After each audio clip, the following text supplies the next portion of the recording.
दुनिया में ऐसा कोई भगवान का बेटा नहीं आया, कोई पैगंबर नहीं आया, कोई भगवान का प्रतिनिधि नहीं आया जिसकी परछाई उजली हो। सबकी परछाई काले रंग की होती है। हिंदुस्तान के देश के एक बहुत बड़े कवि हुए उमाकांत मालवीय, यश मालवीय के पिताजी, उनकी किताब है राघव राग, अब मिलती नहीं है। लक्ष्मण के ऊपर एक लेख पढ़ रहा था मैं, उसका शीर्षक बड़ा सुंदर था। उन्हें स्मरण कीजिए दिवंगत मालवीय जी को। उन्होंने कहा, राम सौभाग्यशाली हैं, दुनिया के हर महापुरुष की परछाई काली रही, भगवान को लक्ष्मण जैसी उजली परछाई मिली, गोरी परछाई मिली। भगवान भाग्यशाली। मैं खुद जीवन में लेके बहुत पॉजिटिव हूं, लेकिन आसपास बड़े नेगेटिव लोग हैं। आहा, ये तो आत्मकथा का अंश सुना रहा है। हर आदमी यही सोच रहा है, इनसे कैसे बचूं। क्यों बचना भैया, निगेटिव लोगों से क्यों बचना। ये पृथ्वी ने बनाए, ये भगवान ने बनाए। जो कोई प्रचंड मूर्ख होता है, मैं उसे कभी अच्छा बनाने की कोशिश नहीं करता। अक्सर मैं लोगों से कहता हूं, प्रचंड मूर्खों को और धूर्तों को सही करने की कोशिश मत करो। मैंने कुछ दिन की, फिर छोड़ दी, क्योंकि धूर्त भगवान ने बड़ी परियोजना से बनाए हैं। जैसे भगवान ने अच्छे लोग बनाए हैं, ऐसे ही भगवान की सृष्टि में ये खल तत्वी बड़ी योजना से बनाए। इसका जो करेंगे भगवान ही करेंगे। तुम क्यों चक्कर में हो, और तुझे जरूरत ही क्यों है। और बल्कि तू निगेटिविटी से आसपास घिरा हुआ है तो ज्यादा अच्छा है। इसका मतलब तेरी सकारात्मकता का ऑरा ज्यादा प्रबल है। एक संत के चारों तरफ चोर, जुआरी, डकैत, लंपट आश्रम में आते थे। संत रोज उन्हें प्रवचन दें, कोई अच्छा आदमी आया नहीं। एक दिन कड़ी विद्वान संत बोले, आपने आश्रम का क्या बना रखा है, जिसे देखो वो बीड़ी पीता अंदर आ रहा है, जुआ खेल के आ रहा है, कोई सुट्टा मार के आ रहा है, ये कौन लोग हैं। अच्छा आदमी पहुंचता ही नहीं, आप क्या सारे नालायक आते हैं। संत ने कहा, भाई वैद्य के यहां जाते हो तो कौन लोग मिलते हैं, स्वस्थ के बीमार। तो बोले बीमार, और बोले ये कौन है, बीमार, और मैं कौन हूं, वैद्य। आप सकारात्मक हैं, आपके चारों तरफ नकारात्मक लोग इसीलिए हैं। ये पतितों से घिरी हुई पृथ्वी में अभी इतना मेजॉरिटी का अंश नहीं आया कि पृथ्वी नष्ट हो जाए। बहुत कम लोग हैं, इसलिए चिंता मत करो। जो सवाल तुमने पूछा है मैं प्रैक्टिकल करके निपटाऊं बेटा। जयपुर में एमबीबीएस की पढ़ाई कर रही हूं, जीती रहो बिटिया। अपने पर्सनल और प्रोफेशनल लाइफ में अच्छा बनने के लिए आपकी राम कथा से, मेरी थोड़ी है ये, राम कथा से क्या क्या प्रैक्टिकल सीख सकती हूं। पहली बात तो कहानी मेरी नहीं, इतने लोग आए, इतने लोग सुना रहे हैं। कल ही मैंने सुनाया, पुनी पुनी कितने सुने सुनाए, ही की प्यास बुझत ना बुझाए। हम भी लग गए, हम भी सुना रहे, कोई और आके सुनाएगा। सबसे पहला तत्व है, यह कहानी आपको प्रत्येक प्रकार से बेहतर मनुष्य बनाएगी। कोई चरित्र से उठा के देख लो। तुम पूछती हो बिटिया कि इसमें किससे सीखूं, मुझे तू चरित्र बता के किससे ना सीखूं। लक्ष्मण सीख ले, भरत ले ले, कैकेयी ले ले, जिससे सीखो। अगर भरत, लक्ष्मण, शत्रुघ्न और राम के संबंधों से सीख लोगे तो घर में कभी महाभारत नहीं होगी।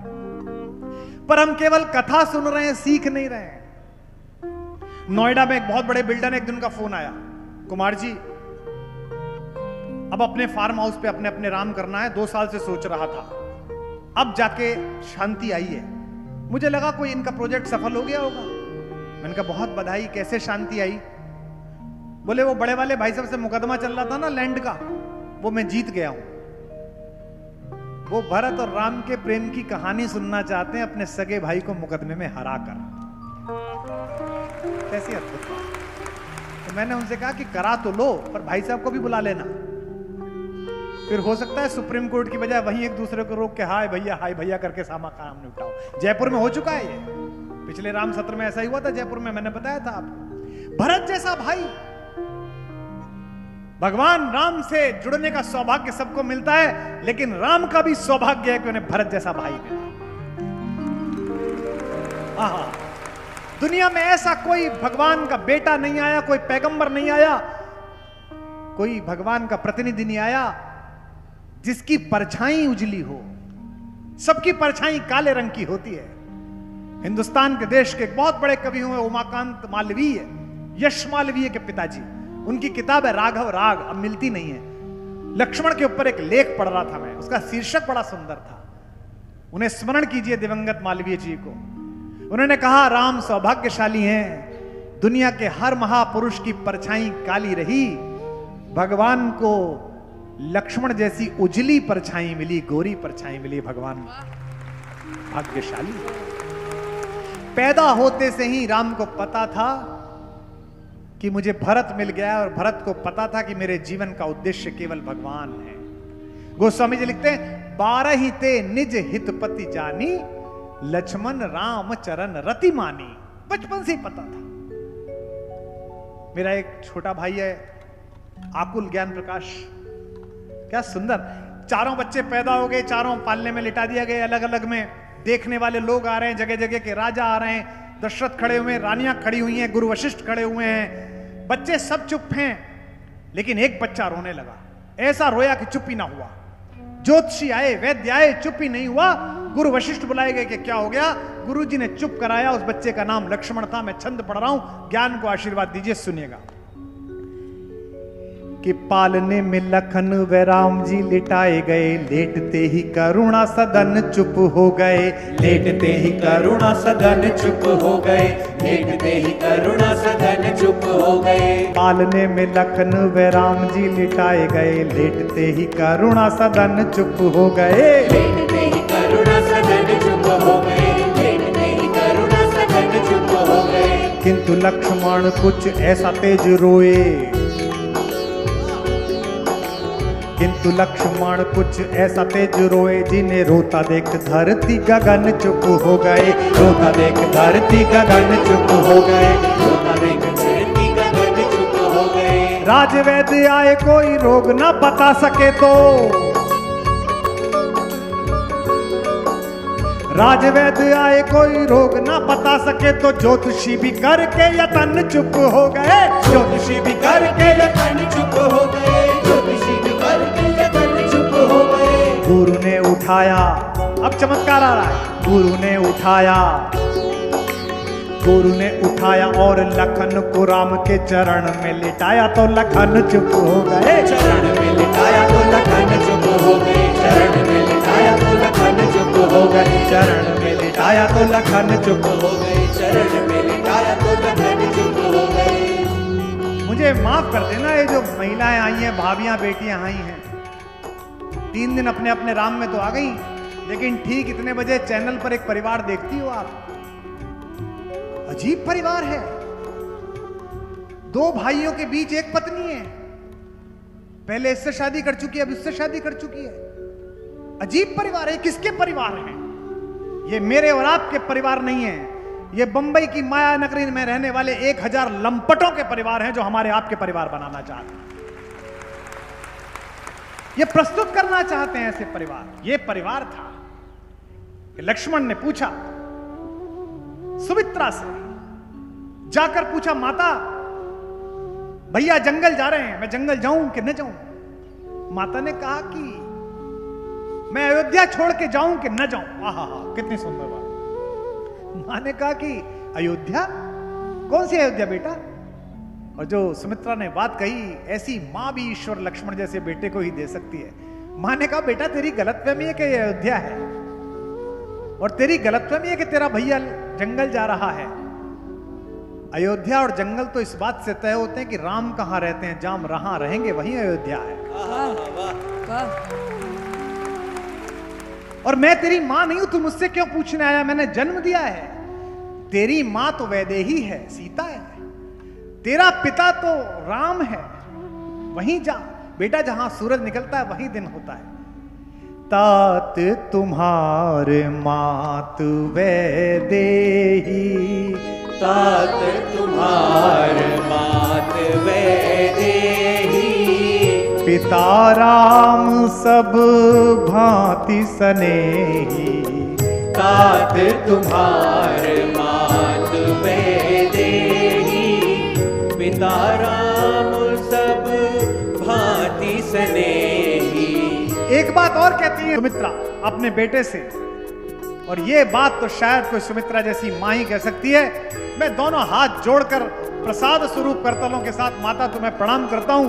तुम्हारा तप और तेज किसी भी प्रकार से मेरी बड़ी मां कौशल्या और मंझली मां और छोटी मां कैकेयी से कम नहीं है। जो पंक्ति आपने मानस में कह दी, मां लक्ष्मण से कहती है, मां बेटा जो पे राम सिया वन जाई, अगर सीता और राम वन जा रहे हैं तो अवध तुम्हार काम का चुनाई, अयोध्या में तेरा कोई काम नहीं। वाह वाह वाह। तो तुम्हें सीखना है बिटिया तो लक्ष्मण से सीख लो, तुम्हारे भाई को सीखना है तो भरत से सीख ले। हाँ, जब मनाने के लिए भरत पहुंचे, इस संवाद का वीडियो वायरल हो गया। मेरे फेसबुक पे प्रतिदिन 200-400 मैसेज आते हैं कि हमारे घर में झगड़ा इस वीडियो को देखने के बाद सुलझ गया। और एक ऐसा संदेश आया कि मैडम भावुक हो गया। जमशेदपुर के एक व्यापारी खानदान के बच्चों का मैसेज आया कि हमारे माता पिताओं में, चाचा ताऊओं में 20 साल से झगड़ा है। ये वीडियो हमारे कजिन्स के ग्रुप पे आया और हमने एक मीटिंग की और तय किया कि हम लोग अपने माता पिता को कन्विंस करेंगे इस वीडियो के बाद, और हमारे परिवार में अब शांति आ गई। यही पद्मश्री है, यही भारत रत्न है। जब भरत मनाने के लिए पहुंचे तो देवता चिंतित हो गए। देवताओं को लगा कि भरत को तो प्राणों से अधिक प्रेम करते हैं राघव, कहीं ऐसा ना हो इसके प्रेम में वापस लौट जाए, और अगर वापस लौट गए तो रावण का संहार कैसे होगा, लोक मंगल की स्थापना कैसे होगी, असतो मां सद्गमय तमसो मां ज्योतिर्गमय की यात्रा पूर्ण काम कैसे होगी। तो देवताओं ने फिर षड्यंत्र करा, सरस्वती माता को बुलाया और सरस्वती से कहा, माता तू मंथरा की बुद्धि पर बैठी थी, तू कैकेयी की बुद्धि पर बैठी थी, फिर समय आ गया एक बार भरत की जिह्वा पर बैठ जा और भरत से यह कहवा दे कि भैया आप आना मत। सरस्वती जी ने बात कही है वो भरत के दृढ़ चरित्र को प्रतिबिंबित करती है। सरस्वती ने कहा देवताओं से कि तुम लोग मूर्ख हो क्या, तुम्हें 1000 आंखों से सुमेरु पर्वत नहीं दिखाई देता है, लोचन सहस न सूझ सुमेरु। और क्या पंक्ति कही है सरस्वती मेरी मां ने, कहती है मैं पृथ्वी पर किसी की भी बुद्धि फेर सकती हूं, मोसो कहत भरतमती फेरू, मैं भरत की बुद्धि फेर सकती हूं, मेरी स्वयं की बुद्धि फेर सकती है, लेकिन राम के प्रति भरत की बुद्धि नहीं फेर सकती है। ये प्रेम। आहा। जब भाई को मनाने के लिए पहुंचे भरत, तो रात्रि में भरद्वाज ऋषि के आश्रम में रुके गंगा पार करके, यही राम भी रुके थे। मेरा एक संकल्प है, पता नहीं भगवती कब पूरा कराएगी। भारत कुलम तो है ही, जो विश्वविद्यालय बना रहा हूं, आप लोग जो दे रहे हैं आभार उसके लिए, ये जो कार्यक्रम कर करके धन संग्रह कर रहा हूं। एक संकल्प और भी है, एक दिन अयोध्या से निकलूं मानस की एक प्रति लेकर, और जिस जिस मार्ग से भगवान लंका तक गए थे, जह जह चरण पड़े रघुबर के, उस मिट्टी पर पूरा टहल के आऊं और जहां रात हो जाए वहीं राम की कथा सुनाऊं। यह भी एक संकल्प है मेरा। पता नहीं कितने लोग साथ चले। कुछ लोगों ने हाथ उठाया कि हम साथ चलेंगे, बहुत सारे लोगों ने हाथ उठा दिया। मुझे लगता है जयपुर से ही 5-10 हजार लोग साथ हो जाएंगे। मैंने सोच रखा है शायद अगली रामनवमी या किसी दिन एक दिन निकलूंगा, एक मानस की प्रति बीच में रख के और सारा सामान लेके जहां रात हुई वहां खाना बना सकूं, वहां के गांव वालों से मांग के, और जितने 1000 लोग आ जाएं उतने चले, उसी रास्ते से चलेंगे जहां जहां प्रभु के चरण पड़े हैं। इसलिए चलूंगा, न जाने पृथ्वी के इतने उत्थान पतन और भूकंपों के बाद भगवान के चरणों से छुई हुई कोई रज का टुकड़ा कहीं मेरे पैरों में भी चुभ जाए तो वैसा ही उद्धार हो जाए जैसा अहिल्या का हुआ था, मेरा भी उद्धार। चित्रकूट में भारत के प्रधानमंत्री, अकबर के प्रधानमंत्री अब्दुल रहीम खान खाना बैरम के बेटे तुलसीदास के मित्र महाकवि तुलसीदास से मिलने आए। कभी कभी ये मंत्री संतरी कवियों से मिलने आ जाते हैं, दुख में आते हैं, कष्ट में आते हैं, कई बार प्रेम में भी आ जाते हैं। मेरा भी सौभाग्य है कि आ जाते हैं या बुला लेते हैं। तो आए रहीम मिलने। रहीम ने हाथी बांध दिए सामने, हाथी बंधे हुए थे। बाबा तुलसी और वो दोपहर के समय संवाद कर रहे थे। 2 महाकवि भारत के, एक रहीम, संस्कृत का अद्भुत कवि, गंगा पर अद्भुत लिखा है महाकवि रहीम ने। सामने रहीम का जो शाही हाथी बंधा हुआ था, सोना जिसके ऊपर मड़ा हुआ था, वो हाथी चित्रकूट में मिट्टी लेता था, रेत लेता था नदी के और अपने ऊपर फेंकता था। तुलसीदास ने दृश्य दिखाया रहीम को और कहा, प्रभु महाराज प्रधानमंत्री जी, धूरि धरत निज शीश पर, कही कारण गजराज। ये तुम्हारा हाथी हमारे यहां की धूल अपने ऊपर क्यों फेंक रहा है? ये एक हिंदू कवि पूछ रहा है, सनातन धर्म का ध्वजावाहक कवि पूछ रहा है, लोकमान्य तुलसी पूछ रहा है, लोकनायक तुलसी पूछ रहा है, और जवाब बैरम खां का लड़का इस्लाम मानने वाला रहीम दे रहा है। रहीम ने कहा, महाराज जिन चरणों को छूकर अहिल्या तर गई थी, उस धूलि का कण अपने ऊपर डालकर स्वयं का उद्धार करना चाहता है मेरा। धूरि धरत निज शीश पर, कही कारण महाराज। जिस रज मुनि पत्नी तरी, सोई ढूंढत गजराज। वही ढूंढ रहा है। भरद्वाज के आश्रम में पहुंचे, रात में रहे। राम जब वहां जाकर रहे, जब सुबह जाने लगे, पहली बार जब राम यात्रा पर निकले, भरद्वाज के रात्रि विश्राम किया और बाद में आकर भरत रुके, तो सुबह भरत के चेहरे पर एक थोड़ी चिंता देखी। भरद्वाज ने कहा कि राजन आप चिंतित हैं, आप राजा हो चुके हैं, भरत ध्यान रखना, राज्याभिषेक नहीं हुआ है पर घोषित राजा हैं, चुनाव आयोग ने रिजल्ट डिक्लेयर कर दिया है, शपथ नहीं हुई है, उससे पहले ही चल दिए वहां। तो भरद्वाज से कहा, भरत ने संकोच से, आपने सही पहचाना महर्षि, मैं थोड़ी चिंता में हूं। भरद्वाज ने कहा कि मैं आपकी चिंता का क्या निराकरण कर सकता हूं, क्या चिंता है? भरत ने कहा कि महर्षि मैं सोच रहा हूं, मेरी मां ने ऐसा अपराध किया। भरत लाल भी अद्भुत हैं, हम सब लोग अपने कर्मों की सजा पाते हैं, भरत दुनिया में अकेले व्यक्ति हैं जो किसी और के कर्मों की सजा पाते हैं। भरत ने कहा कि मैं सोच रहा हूं, जो भैया मुझे इतना स्नेह करते थे, मैं जिनके चरणों में प्रति समय समर्पित रहता था, मेरी मां ने एक ऐसा काम कर दिया कि भैया मुझे क्षमा करेंगे या नहीं करेंगे, मुझसे नाराज तो नहीं है। भरद्वाज ने कहा, मैं तो ऋषि हूं, संबंधों की ऊष्मा से और संबंधों की कटुता से ऊपर उठ गया, पारिवारिक संबंधों की मर्यादा नहीं समझता हूं। बस मुझे इतना पता है कि राम बड़े प्रसन्न थे जाते समय, और जब मैं उन्हें गंगा के तट तक विदा करने के लिए आया और मेरे पुरोहित ने, पंडित ने उनका गंगा पूजन कराया और स्वस्ति मंत्रों के लिए उन्होंने जल हाथ में लिया, खूब प्रसन्न थे।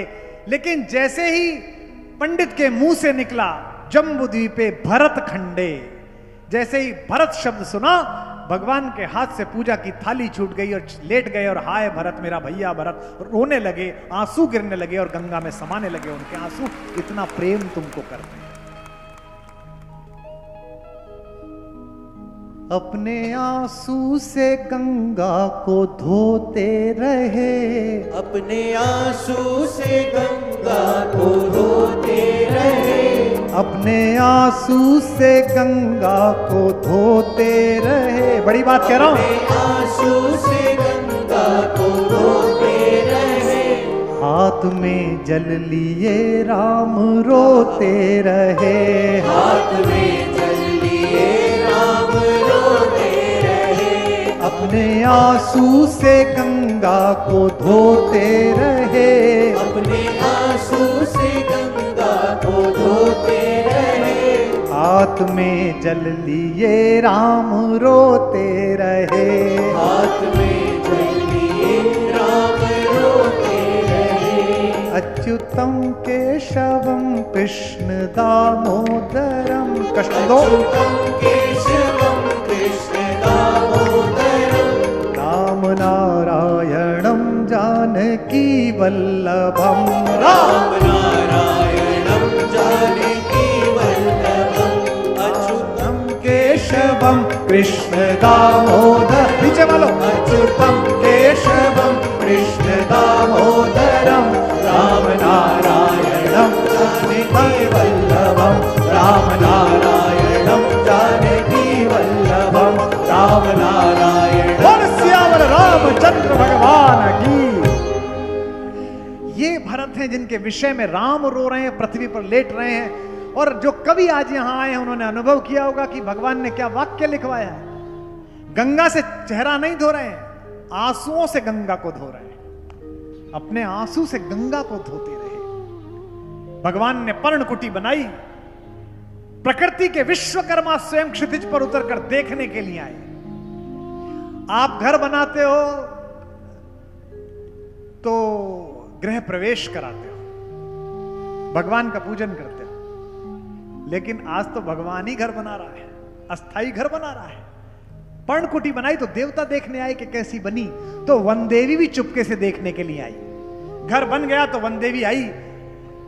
वनदेवी ने कहा कि भगवान, मेरे जन्म जन्मों के पुण्यों का सत कर्म प्राप्त हो गया, फल प्राप्त हो गया कि मैं आज तक तो हिंस पशु देखती थी, अब मैं सुबह उठकर रोज आपके माता जानकी के और शेषावतार लक्ष्मण के दर्शन करूंगी। मेरे योग्य कोई आज्ञा हो भगवान तो बताओ। भगवान ने कहा कि नहीं, वनवास में है, अपने स्वयं के परिश्रम से ही जीवन चलाएंगे। एक छोटी सी प्रार्थना थी, अगर आप पूरी करें।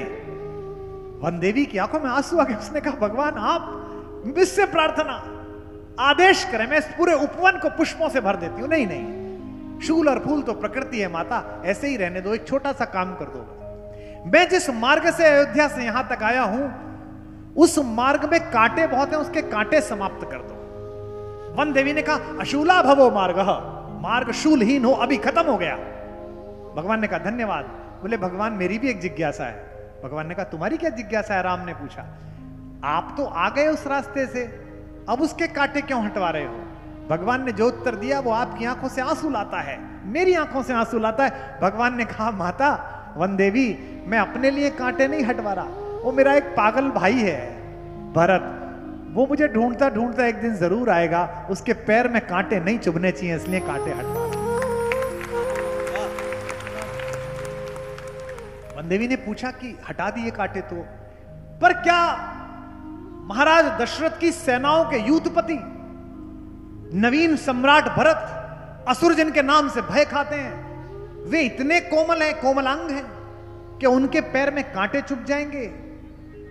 राम ने कहा नहीं, वो तो वज्र के समान है, उसकी भुजाओं से तो वज्र टकरा जाए तो टूट जाएगा, लेकिन कांटे इसलिए हटा रहा हूं कि उस पगले के पैर में अगर एक भी कांटा चुभ गया तो उसका हृदय यह सोचकर टूट जाएगा कि मेरे कारण भैयाओं को इन कांटों के ऊपर से चलकर जाना पड़ा। ये